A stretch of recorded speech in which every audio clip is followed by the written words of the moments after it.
کیسے پردیس میں کاظم پہ زمانے آئے مزدور جنازے کو اٹھانے آئے۔ ایک دفعہ ہارون رشید حج کے ارادہ سے مکہ معظمہ آیا۔ اتفاق سے اسی سال حضرت امام موسیٰ کاظم علیہ السلام بھی تشریف لائے ہوئے تھے۔ ہارون نے اپنی آنکھوں سے حضرت امام موسیٰ کاظم علیہ السلام کی عظمت کا مشاہدہ کیا جو مسلمانوں میں امام موسیٰ کاظم علیہ السلام کے متعلق پائی جاتی تھی۔ اس کی وجہ سے اس کے حسد کی آگ بھڑک اٹھی اور اس نے کہا کہ میں امام موسیٰ کاظم علیہ السلام کا نام صفحہ ہستی سے مٹا دوں گا۔ پھر ہارون رشید مکہ سے مدینہ گیا۔ ایک دو دن قیام کے بعد کچھ لوگوں کو امام موسیٰ کاظم علیہ السلام کو گرفتار کرنے کے لیے روانہ کیا۔ جب یہ لوگ امام علیہ السلام کے مکان پر پہنچے تو معلوم ہوا کہ حضرت امام موسیٰ کاظم علیہ السلام اللہ کے رسول کے روضہ پر ہیں۔ ان لوگوں نے حضرت محمد مصطفیٰ صلی اللہ علیہ وآلہ وسلم کی عزت کا بھی خیال نہ کیا۔ امام موسیٰ کاظم علیہ السلام اس وقت قبر رسول کے نزدیک نماز پڑھ رہے تھے۔ بے رحم دشمنوں نے آپ کو نماز کی حالت میں ہی قید کر لیا اور ہارون کے پاس لے گئے۔ مدینہ رسول کے رہنے والوں میں بے حسی اس سے پہلے بھی بہت دفعہ دیکھی جا چکی تھی۔ یہ بھی اس کی ایک مثال تھی کہ رسول کا فرزند روضہ رسول سے اس طرح گرفتار کر کے لے جایا جا رہا تھا، مگر نام نہاد مسلمانوں میں ایک بھی ایسا نہ تھا جو کسی طرح کی آواز احتجاج بلند کرتا۔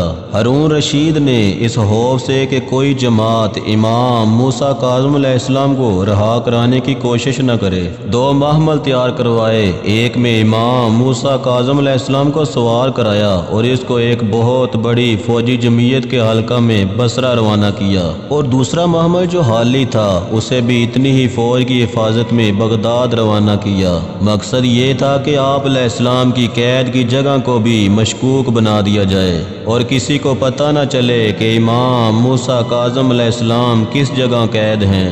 جب ہارون رشید نے بصرہ میں امام موسیٰ کاظم علیہ السلام کو 1 سال قید رکھنے کے بعد عیسیٰ بن جعفر والی بصرہ کو لکھا کہ امام موسیٰ کاظم علیہ السلام کو قتل کر کے بادشاہ کو ان کے وجود سے سکون دے دے، تو والی بصرہ نے اپنے ہمدردوں سے مشورے کے بعد ہارون رشید کو لکھا کہ اے ہارون، امام موسیٰ کاظم علیہ السلام میں نے اس 1 سال کے اندر کوئی برائی نہیں دیکھی۔ یہ شب و روز نماز و روزہ میں مصروف رہتے ہیں، عوام اور حکومت کے لیے دعائے خیر کرتے ہیں۔ میں انہیں قتل کر کے اپنی عاقبت نہیں بگاڑ سکتا۔ اے بادشاہ، میں ان کے قتل کرنے میں اپنے انجام اور اپنی عاقبت کی تباہی دیکھ رہا ہوں، لہٰذا تو مجھے اس گناہ عظیم کے ارتکاب سے معاف کر، بلکہ مجھے حکم دے دے کہ میں انہیں قید مشقت سے رہا کر دوں۔ اس حد کے پانے کے بعد ہارون رشید نے آخر میں یہ کام سندی بن شاہق کے حوالے کیا اور اسی سے آپ کو زہر دلوا کر شہید کرا دیا۔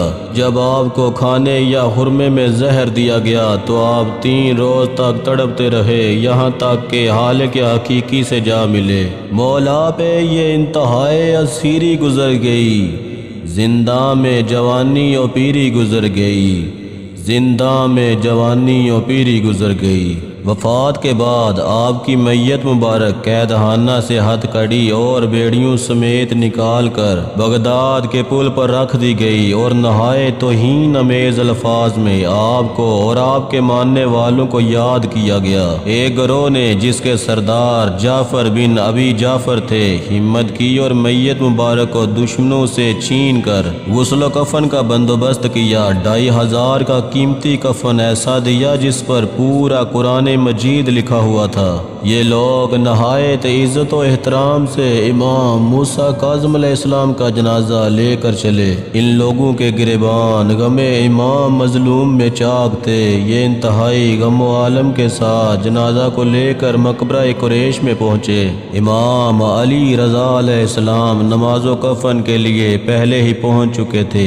آپ نے نماز پڑھائی اور اپنے والد امام موسیٰ کاظم علیہ السلام کو سپرد خاک فرمایا۔ تدفین کے بعد حضرت امام علی رضا علیہ السلام واپس مدینے تشریف لائے۔